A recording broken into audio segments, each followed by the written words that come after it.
Morning to each and everyone, especially to our professor, Sir Brian L. Susada. I am Saiden Tirtiza, second year MAED MT. Today, I'm going to discuss the approaches, methods, and techniques in teaching mathematics with blended learning. What is blended learning? In DepEd learning delivery modalities for school year 2020-2021, blended learning refers to a learning delivery that combines face-to-face with any or a mix of online distance learning, modular distance learning, and TV or radio-based instruction. Blended learning will enable the schools to limit face-to-face learning, ensure social distancing, and decrease the volume of people outside the home at any given time. Based on DepEd, here are the suggested platforms, resources, or mechanisms. The use of print or non-print learning materials such as, but not limited to the following: modules, worksheets, activity sheets, and the use of gadgets for kinder to grade 3 and SPED learners. Under blended learning, students are taught using various means including using online, television, radio, and printed materials. DepEd made use of the scheme for this school year after the temporarily banned face-to-face classes due to the novel coronavirus disease or COVID-19 pandemic. Next is the blended learning history. In order to create a successful blended learning strategy, it's wise to learn as much as possible about its key ideas and values. To understand this, however, you must first know how it all got started and the historical highlights that shape its core principles along the way. So, let's hop into the miniature time machines in our minds and travel back to the beginning of blended learning. The first distance course during 1840. Sir Isaac Pitman launches the first distance education course, though there were other variations on the concept prior to Pitman's. His was to resemble distance learning as we know it today. His course centered on shorthand. Pitman sent shorthand text to his students via mailed postcards, and they were required to send them back to be graded and corrected. Even though computers and mobile devices weren't involved and won't even be invented for roughly a century, effective feedback and assessments were still an integral part of the process. The mainframe computer-based training during 1960s and 1970s. Modern computer-based training can be traced back to the mini-computer and mainframe training for the 60s and 70s. It was the first time that training could be deployed to countless workers within an organization without having to rely on printed materials and face-to-face instruction. Employees could simply log in to their character-based terminals to access the information. The TV-based technology to support live training during 1970s to 1980s. At this stage, in the blended learning timeline, companies began using video networks to train their employees. The instructor no longer had to be physically on-site in order to onboard new hires or broaden the skill sets of existing staff members. This made the training experience more interactive and engaging. Learners were able to communicate with their peers, watch the instructor on TV, and even address any question or concerns, sending them by mail. Think of it as the predecessors to webinars and video conferencing. The CD-ROM training and the rise of LMS during 1980s and 1990s. As technology evolved, so did blended training strategies and applications. Schools and organizations began using CD-ROMs to deliver more interactive learning experiences, such as those that featured video and sound. This delivery format could hold larger quantities of information, which made them ideally suited for distance learning. The first learning management systems, or LMS, were introduced, though they didn't offer the same functionality as the solutions available today.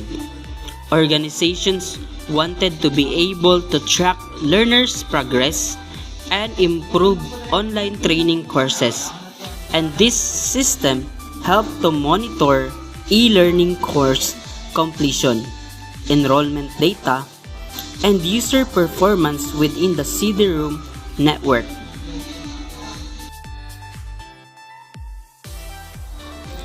The first generation of web-based instruction during 1998. Blended learning and e-learning as a whole has seen rapid change in the past 2 decades, beginning in 1998 with the first generation of web-based instruction. Computers were no longer just for organizations and the wealthy few, but for the masses. More and more households began purchasing personal computers for their families to enjoy, while companies made PCs readily available for every employee. The blended learning integration since 2000 until today. We currently find ourselves in an exciting time for blended learning. Technology is rapidly changing, and the increasing number of organizations and private learning institutions are beginning to see the benefits of a blended learning approach.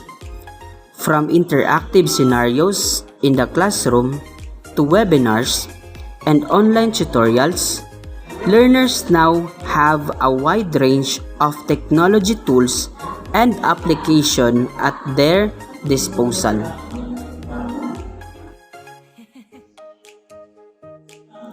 How to implement blended learning approach in mathematics?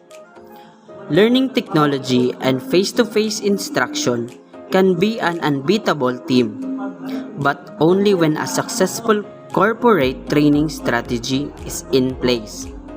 Reluctant, distracted, and less than tech-savvy corporate learners are an obstacle that all learning and development professionals must overcome.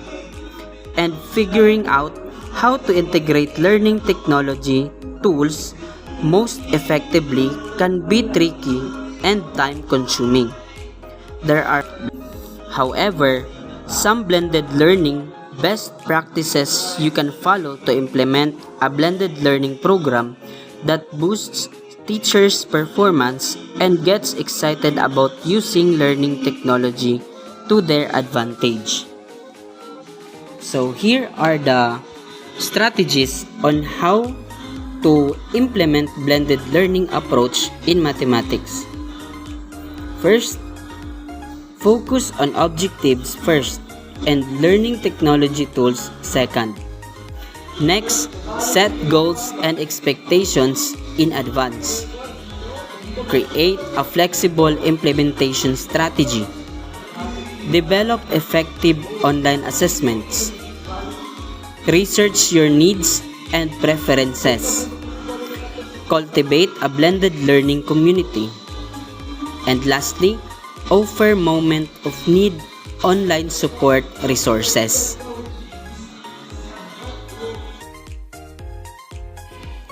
Focus on objective first and learning technology tools second.